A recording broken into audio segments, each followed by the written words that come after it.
विघ्नहर्ता गणेश अब वो होने जा रहा है जिसके लिए वो स्वयं को कभी क्षमा नहीं कर पाएगा।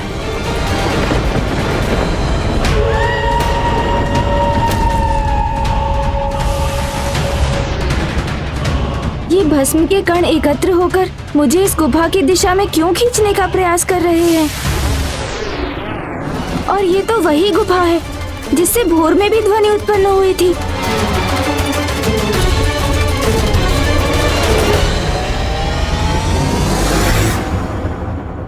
ये सत्य है प्रिय कि घटित हो जाने के पश्चात भले ही गणेश स्वयं को कभी क्षमा न कर सके, किंतु माता पराशक्ति की आकाशवाणी के अनुसार जो होना है वो तो अवश्य होगा, उसे कोई नहीं टाल सकता।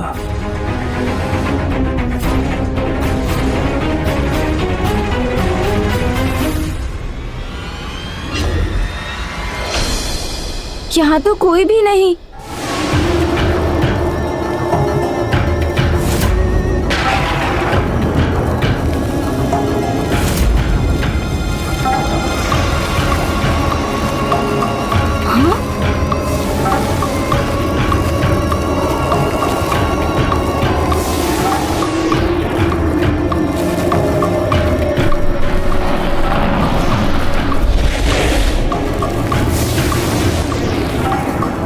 ये भस्म के कण एक आकार लेने का प्रयास कर रहे हैं।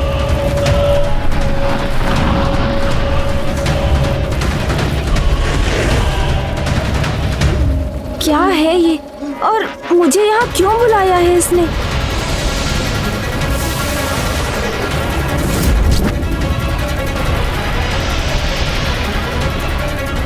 नहीं, मुझे मेरा यहाँ होना उचित नहीं प्रतीत हो रहा है।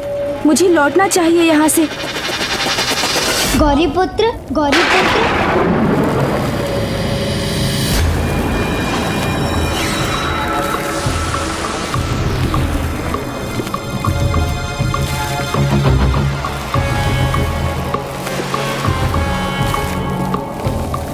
अनेक वर्षों से जो यहाँ आपकी प्रतीक्षा कर रहा है वो हूँ मैं। आपके समान मैं भी अकेला हूँ, जिसके पास ना कोई आता है न जिससे कोई कुछ कहता सुनता है। क्यों? मैं सत्य ही कह रहा हूँ ना मित्र। अकेलेपन का आभास तो अवश्य हो रहा है मुझे, किंतु मुझसे ये कहने का इसका क्या प्रयोजन है? गौरीपुत्र, मेरे कण आपके चारों ओर थे, इसलिए मुझे ज्ञात है कि आपको तो सभी ने अकेला छोड़ दिया है। पिता ध्यान में लीन हो गए। अब मेरे ध्यान समाधि का समय हो गया है, मैं प्रस्थान करता हूँ। माँ अन्य के साथ व्यस्त हो गई और आपके भ्राता और आपके नाना जी ने भी आपके जिज्ञासा पर ध्यान नहीं दिया। आपकी चिंता आपके विचारों को सुनने से अस्वीकार कर दिया। शेष रहे मूषक जी, वो तो भोजन और निद्रा में व्यस्त रहते हैं। जानता हूँ, सब जानता हूँ। कितना दुख हुआ आपको जब इतने प्रयासों के बाद भी किसी ने आपकी एक ना सुनी। ये भी ज्ञात है मुझे। और उससे भी रोचक बात है कि आपकी भी वैसी अवस्था है जैसे आपकी माता की थी जब उन्होंने आपकी रचना की थी।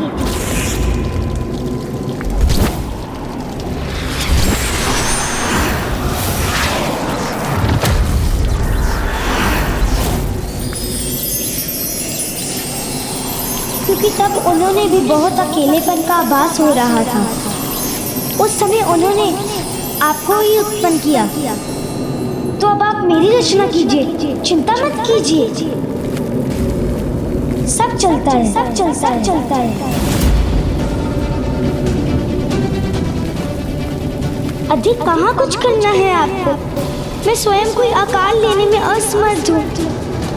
तो मित्र गौरीपुत्र, मुझे एक आकार लेने मात्र में मेरी सहायता कीजिए आप। मित्र की आवश्यकता तो है मुझे, किंतु इस प्रकार इस अज्ञात भस्म को आकार देना क्या ये उचित होगा? किस दुविधा में डूब गए हैं आप मित्र। जिस प्रकार आपकी माता ने आपको रचा, उस प्रकार आप मुझे रच दीजिए। माँ तो जगत माता है, वो जो भी करती है उसमें तो सदैव जगत कल्याण ही निहित होता है। किंतु मैं प्रकृति के नियमों के विरुद्ध कैसे जा सकता हूँ? यदि आपकी रचना नियमों की विरुद्ध नहीं थी तो मेरा उत्पन्न होना भी नहीं होगा। इसलिए इतना विचार मत कीजिए, बस कर्म कीजिए, मुझे आकार दीजिए।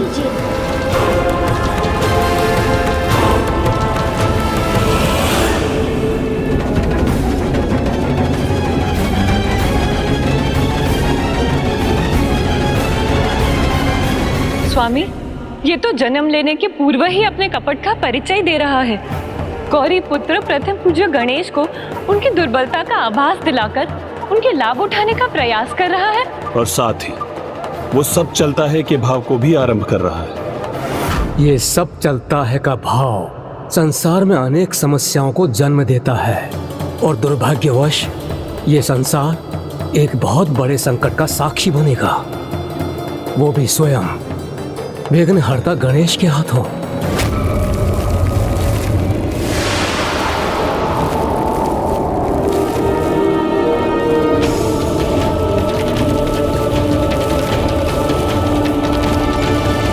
मेरी सहायता कीजिए प्रथम पूज्य गणेश जी।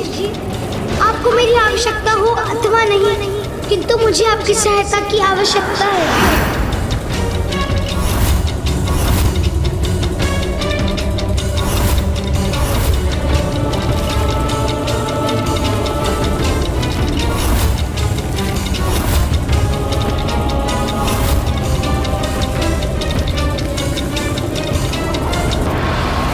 हमने गणेश जी के मन में प्रश्न जागृत कर उन्हें इतना विचलित तो कर ही दिया था कि वो यहाँ से बिना सहायता किए लौटने में असमर्थ होंगे।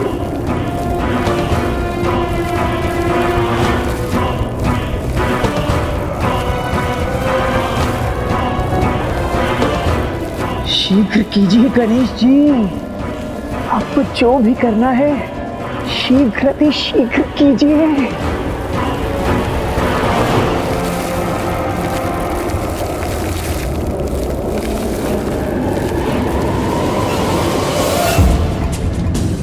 नहीं गणेश, ऐसा कदापि मत करना। स्वयं अपने द्वारा ऐसा भयंकर अनर्थ मत होने दीजिए प्रथम पूज्य गणेश जी।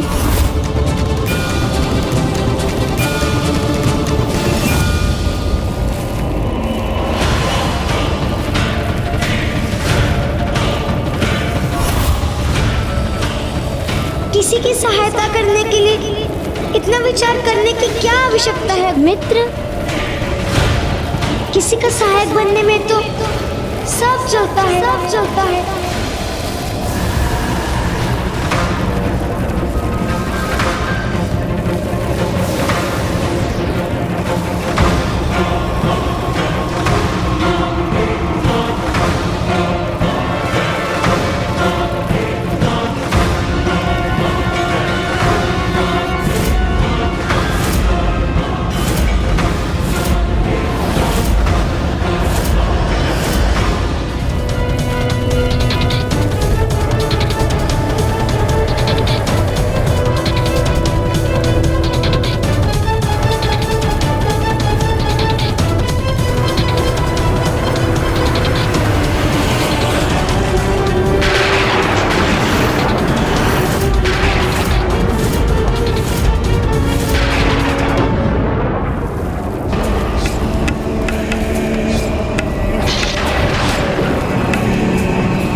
समय आ गया है, अब हमारे प्रयास अवश्य सार्थक होंगे।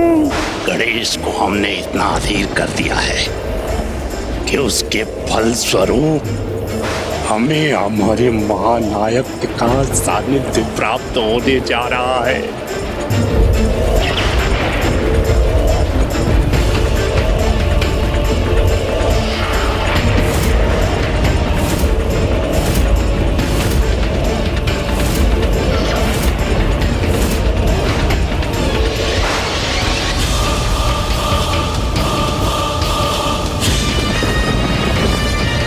मेरे समक्ष जो घटित हो रहा है वो सृष्टि के संकट का कारण बनेगा, किंतु माता ने कहा था जो होना था वो हो चुका और नियति के अनुसार जो होना है वो भी अवश्य होकर ही रहेगा।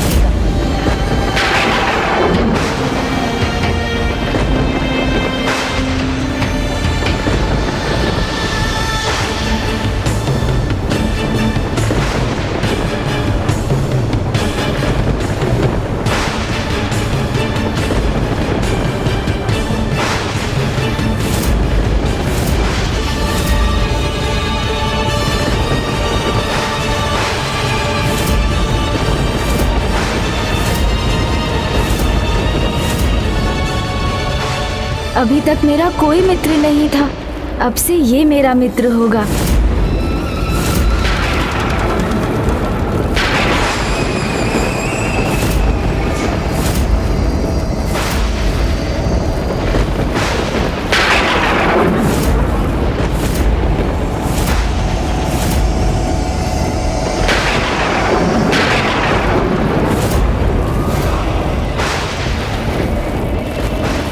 अब ऐसे निहारते ही रहेंगे अथवा मुझ में प्राण भी समाहित करेंगे।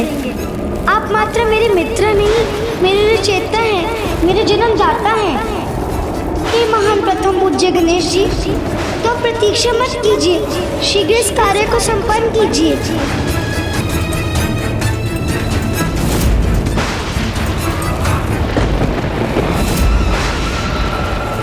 अब आप रुक क्यों रहे हैं मित्र? शीघ्र मुझ पे प्राण डालिए। तो मात्र प्राण ही देना शेष है। शीघ्र कीजिए ना गणेश जी। हाँ हाँ शीघ्र कीजिए। और विलंब उचित नहीं है, शीघ्र कीजिए। नहीं गणेश, ऐसा कदापि मत करना। ये अनर्थ मत कीजिए पार्वती नंदन। क्या ये उचित होगा? संकोच का स्थान नहीं है। आप अपनी रचना को शीघ्र प्राण दीजिए गणेश जी, और फिर आपको एक मित्र भी प्राप्त होगा। ऐसा मित्र जो सदा आपके साथ रहेगा, सदा आपकी प्रत्येक बात सुनेगा। अन्य सभी के समान मैं कभी अनसुना नहीं करूंगा। तो मुझे प्राण दीजिए गणेश जी। अब इतना भी मत सोचिए, सब चलता है, सब चलता है, चलता है। जो अपनी रचना होने के पूर्व ही अपना कार्य संपन्न करने की धूर्ता भरी युक्तियां जानता हो, वो भविष्य में और क्या क्या नहीं करेगा।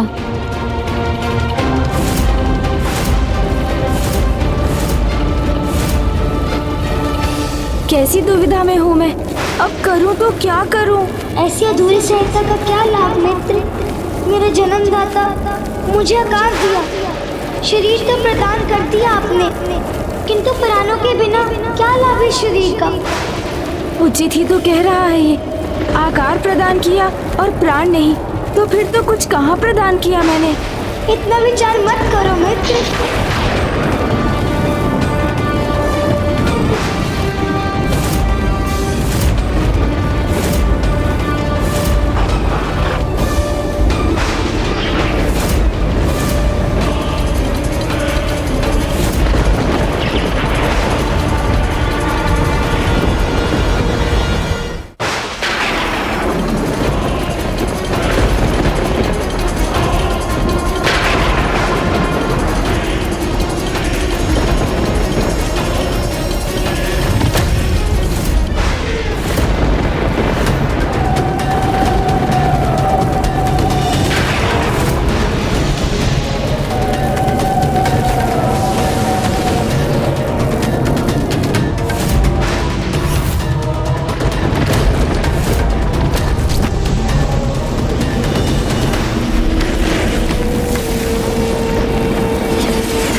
ब्रह्मरूपाय विष्णुरूपाय ते नमः।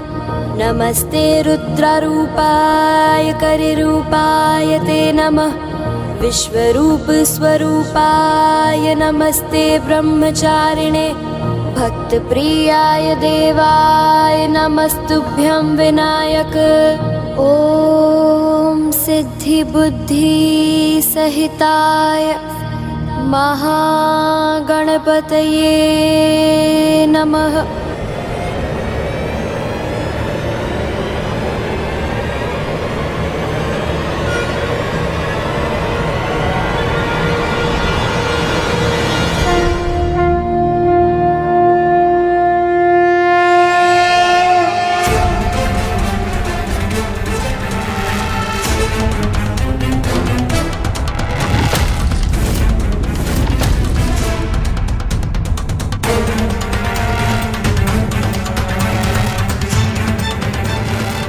आपको कोटि कोटि धन्यवाद मेरे मित्र, मेरे जन्मदाता।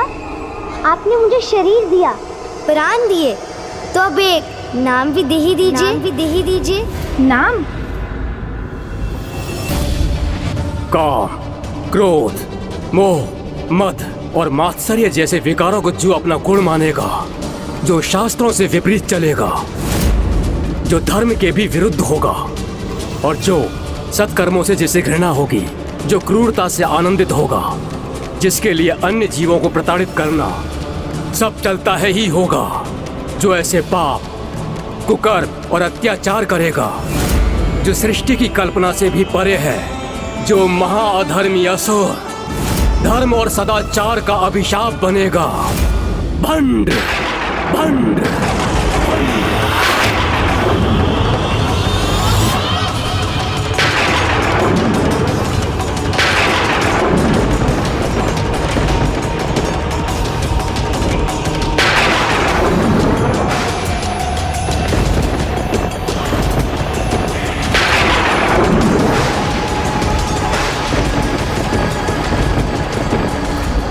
तुम्हें तुम्हारा नाम देता हूँ, भंड कुमार। भंड कुमार, धन्यवाद।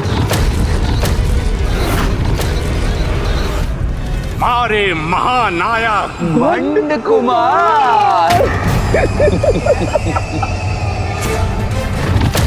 एकाएक मुझे ऐसा क्यों आभास हुआ कि जैसे हमारे अलावा कोई अन्य भी यहाँ उपस्थित है।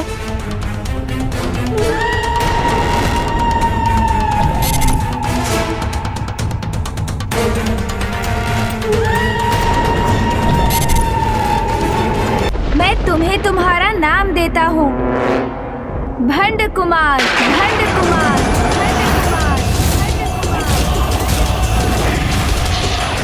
हमारे महानायक भंड कुमार।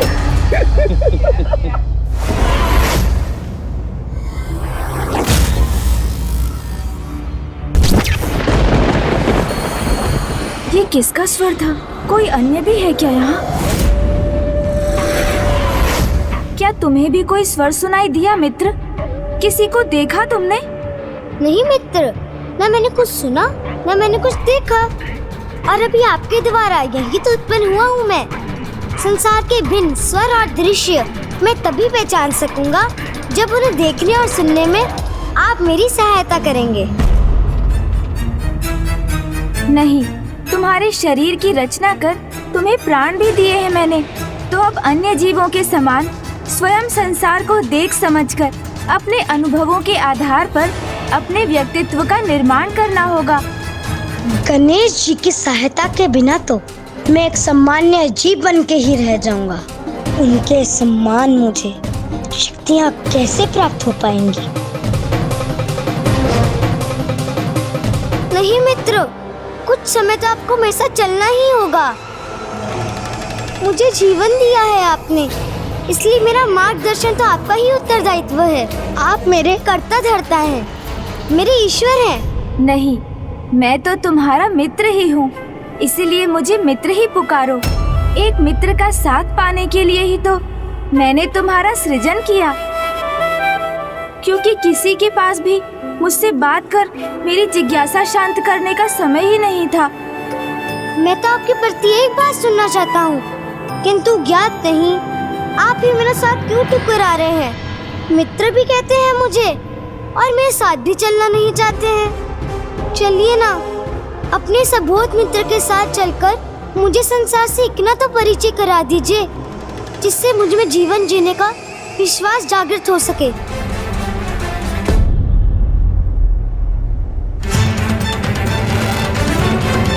अच्छा, आप मेरा साथ नहीं चाहते तो मैं आपको विवश नहीं करूंगा। किसी प्रकार इस विशाल संसार में अपना मार्ग स्वयं ही ढूंढ लूंगा।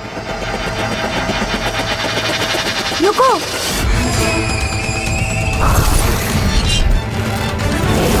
मित्र, निराश मत हो मित्र। मैं कुछ समय तुम्हारे साथ अवश्य चलूंगा, किंतु मात्र एक प्रहर, अर्थात आज सूर्यास्त तक। उसके उपरांत मुझे नाना जी के निवास लौटना होगा। उचित है मित्र, चले? अवश्य।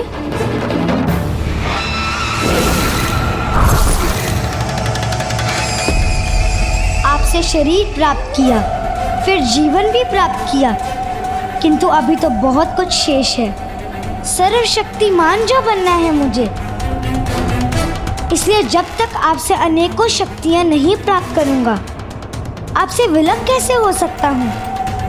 अब मित्रता का इतना लाभ उठाना तो चलता है ना।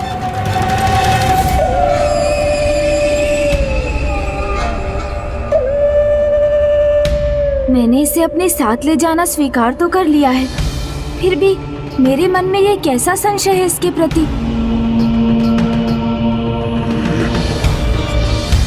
मुझे पूर्ण विश्वास है कि हमारे महानायक पंड कुमार गणेश जी की सहायता से अपार शक्ति प्राप्त कर महाशक्तिशाली महासुर बन जाएंगे।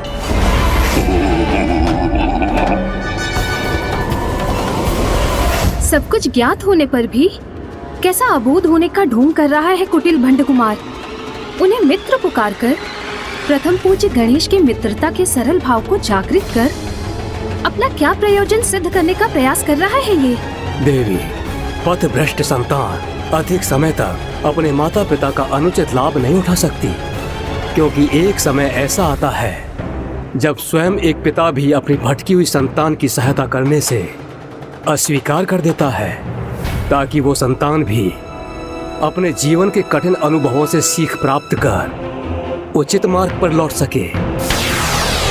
गणेश अपनी रचना के प्रति माता पिता का ही दायित्व निभा रहा है, किंतु ये भंड कुमार गणेश जी का अनुचित लाभ तभी तक उठा सकेगा जब तक गणेश उसकी वास्तविकता समझकर उसकी सहायता करने से अस्वीकार नहीं कर देता।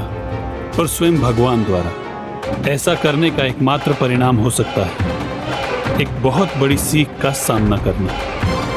और उचित तो यही होगा कि गणेश की सीख से भंड कुमार अपनी मूल प्रवृत्ति में परिवर्तन ले आए। मित्र, संसार में सर्वप्रथम हमारा परिचय देवी प्रकृति से ही होता है, जो एक माता के समान हमें अपने आंचल में आश्रय देती हैं और हमें जल, वायु, पुष्प, फल और जीवन जीने हेतु सब कुछ प्रदान कर हमारा लालन पालन करती हैं।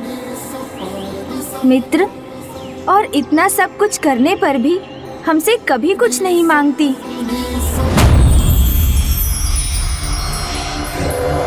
अद्भुत।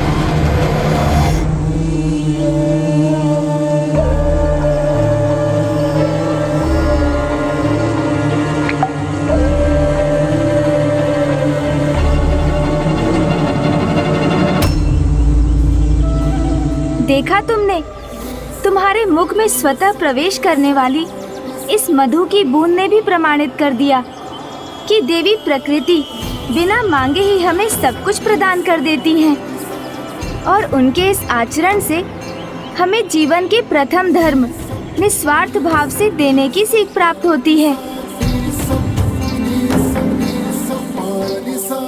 वो क्या है वहाँ? वो एक पुष्प है मित्र, जो सर्वाधिक सुंदर पुष्प पद्म के ही समान है। बहुत ही आकर्षक है ये। सावधान मित्र, उस पुष्प के साथ कांटे भी है।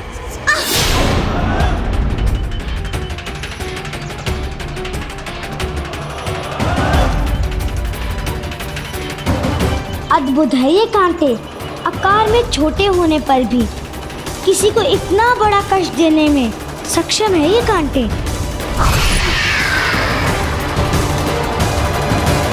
ये तुमने क्या किया? मैं तुम्हें देवी प्रकृति के समान दूसरों की भलाई हेतु अपना सर्वस्व न्योछावर करने की धर्म की सीख दे रहा था और तुमने उसके विपरीत। प्राप्त कर लिया ना इस पुष्प को, तो क्या बुरा किया मित्र? क्योंकि जब कोई प्राप्त करने वाला होगा तभी तो देने वाले का महत्व होगा। ये तो चलता है ना।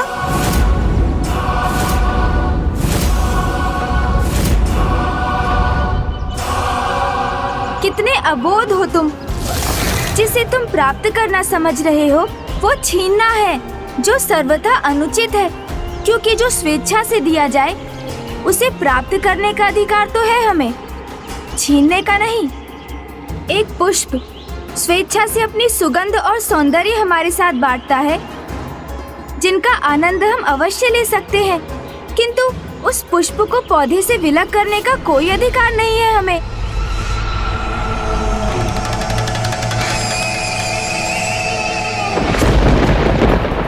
प्रतीत होता है मेरी डांट सुनकर इसे अपनी भूल का आभास हो गया है, और है भी तो कितना छोटा। कदाचित मैंने ही कुछ अधिक कठोरता दिखा दी, इसलिए ये उदास हो गया, किंतु इससे ये निश्चित है कि अब ये ऐसी भूल कदापि नहीं करने वाला।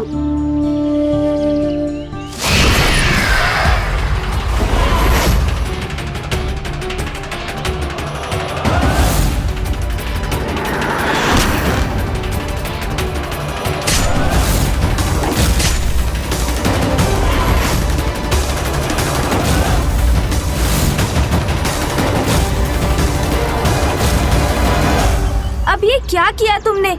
एक कोमल पुष्प को इतना कष्ट क्यों दिया? आप ही ने तो कहा था हमें इसकी सुंदरता का आनंद लेना चाहिए। तो देखिए मैंने इसको कितना और सुंदर बना दिया।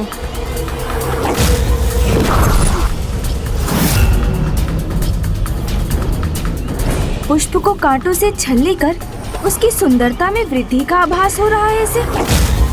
अर्थात ये तो इसके मूल स्वभाव में निहित दुष्टता का ही संकेत है।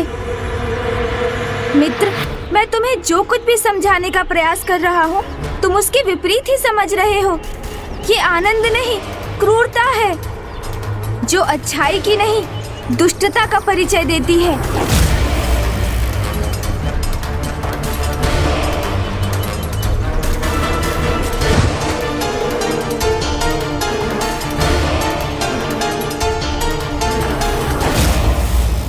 इतने तीव्र सर में उलाना क्यों दे रहे हैं मित्र, जिससे अपार पीड़ा हो रही है मुझे। अब आप ही बताइए इसमें क्या दोष है मेरा? मेरा सृजन तो अभी अभी हुआ है ना, तो अच्छाई और बुराई का भेद ज्ञात करने का समय कहाँ मिला मुझे? अब आप जो भी सिखाएंगे मैं वही सीखूंगा। अब एक नवजात बालक से इतनी भूल तो चलती है ना। ये तो उचित कह रहा है, इसका सृजनकर्ता तो मैं ही हूँ, इसलिए इसे अच्छाई और बुराई का भेद सिखाने का कर्तव्य भी मेरा ही है।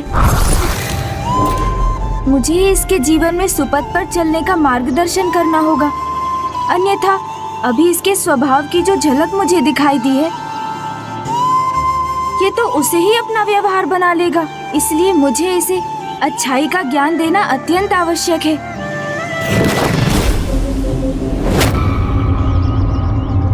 प्रथम पूज्य गणेश जी तो दुष्टता को ही अच्छाई सिखाने का प्रयास कर रहे हैं, जैसे कोई कुम्हार एक पके हुए मिट्टी के पात्र के बिगड़े हुए आकार को सुधारने का प्रयास कर रहा हो।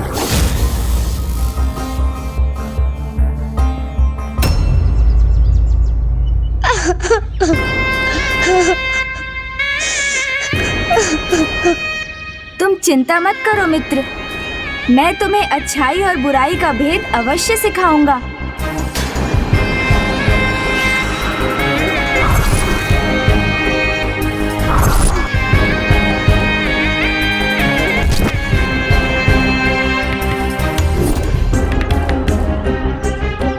आओ मित्र, अब दुखी मत रहो, मेरे साथ चलो। अच्छा, उचित है।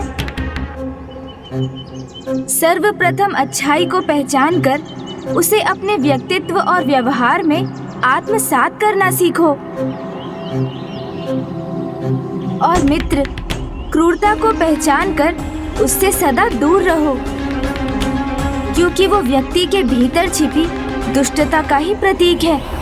यदि क्रूरता दुष्टता की प्रतीक है तो हम संसार के महानतम दुष्ट के अनुयायी हैं।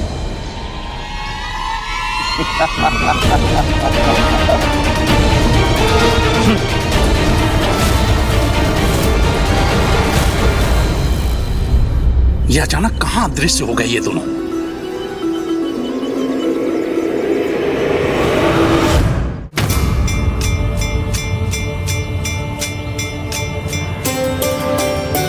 ये आप मुझे कहाँ ले आए मित्र? भूमि के उस भाग पर जहाँ भूमि देवी भोजन उत्पन्न करती हैं। यहाँ से ही तुम्हारी अच्छाई की शिक्षा आरंभ होगी। यहाँ से? यहाँ कौन सीख देगा मुझे? पंच तत्व अर्थात पृथ्वी, वायु, अग्नि, जल, आकाश, अर्थात इन्हीं पंच महाभूतों से उत्तम आचरण का ज्ञान प्राप्त कर हमें इनके गुणों को अपने जीवन में अपनाना चाहिए। और तुम्हारी प्रथम सीख तुम्हें पृथ्वी से प्राप्त होगी।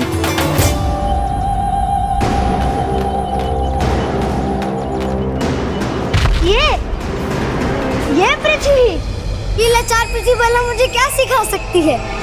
दया, दया और सहनशीलता, पृथ्वी के ये दो महान गुण तुम्हारे भीतर अच्छाई जागृत करने के लिए अति आवश्यक हैं। तुमने माता पृथ्वी को अपने पांव से कुचलकर उन्हें कष्ट दिया, किंतु तुम्हारी इस क्रूरता को सहन करने पर भी तुम्हें अपनी दया से दूर नहीं किया उन्होंने। तुमसे अपने ऊपर स्थित रहने का अधिकार नहीं छीना। और इतना ही नहीं मित्र, वो तो अभी भी तुम्हें और बहुत कुछ प्रदान करेंगी।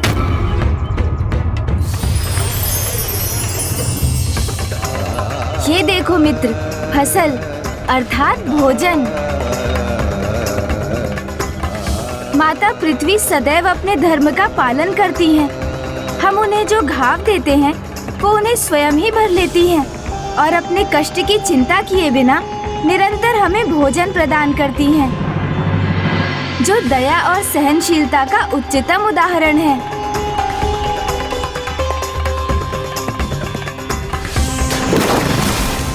दया और सहनशीलता तो मूर्खता है। यहाँ वास्तविक सीख तो ये है कि लाचार को जितना प्रताड़ित करोगे उससे उतना ही लाभ उठा सकोगे।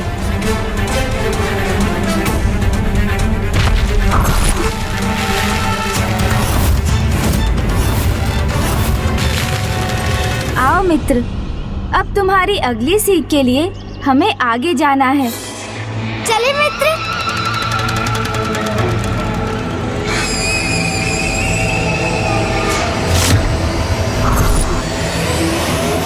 ये असुर तो अच्छाई के उदाहरण से भी बुराई की ही सीख प्राप्त कर रहा है। तो मेरा अनुमान सत्य ही था। गणेश जी से सुधारने का कितना भी प्रयास क्यों न कर लें, किंतु ये कदापि नहीं सुधरेगा।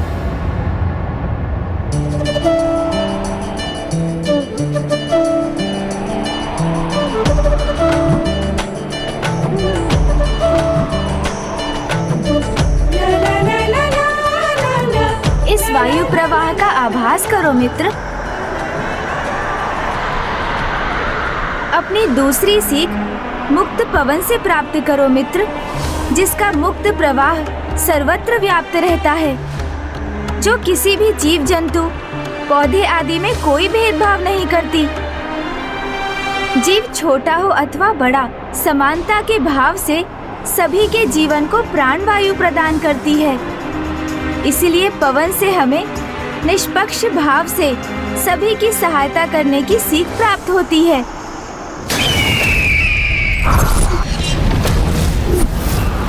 पवन से तो एक ही सीख प्राप्त हुई है मुझे, मुक्त रहो, सर्वत्र विचरण करो और जब इच्छा हो तो भवंडर बनकर सर्वनाश कर दो। आओ मित्र।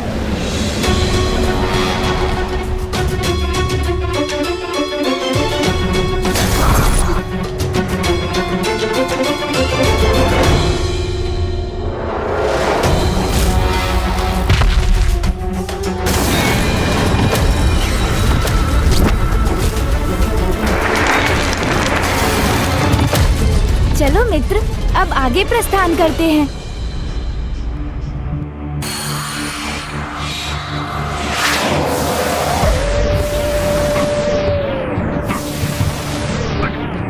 और अब अच्छाई से सर्वप्रथम महत्वपूर्ण गुण जो तुम्हें इसी आकाश से सीखना होगा।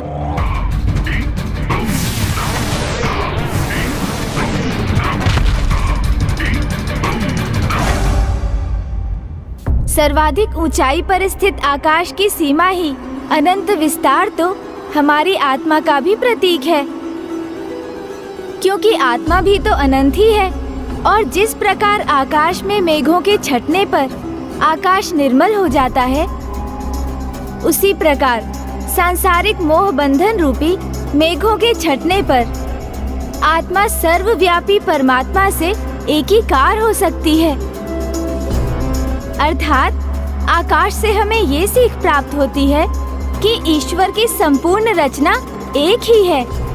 तुम ब्रह्मांड के भाग हो, तो समस्त ब्रह्मांड तुम में ही समाहित है।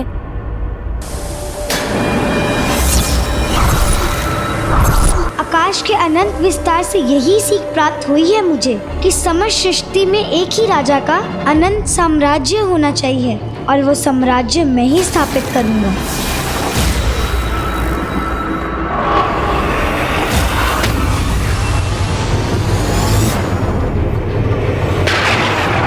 जो स्वयं प्रथम पूज्य गणेश द्वारा प्रदान किए गए ज्ञान को ग्रहण करने में अक्षम है, उससे भला क्या आशा की जा सकती है। इसीलिए इस बालक भंड कुमार के आचरण में किसी सुधार की कोई संभावना नहीं है। गणेश तो उसे सभी उत्तम गुणों की सीख दे रहे हैं और वो उनके अर्थों का अनर्थ कर उनके उत्तम सीखों से बुरा ही आत्मसात कर रहा है। माता पराशक्ति ने सर्वथा उचित कहा था, नियति को कोई परिवर्तित नहीं कर सकता। न तो ये भंड कुमार स्वयं में कोई परिवर्तन लाएगा और न ही सृष्टि का वो संकट टलेगा जो ये अधर्मी उत्पन्न करने जा रहा है। अब तो यही उचित होगा कि गणेश जी इसकी वास्तविकता को पहचान कर उसके अनुरूप व्यवहार करें। ये मुझे किस प्रकार के अनिष्ट का आभास हो रहा है?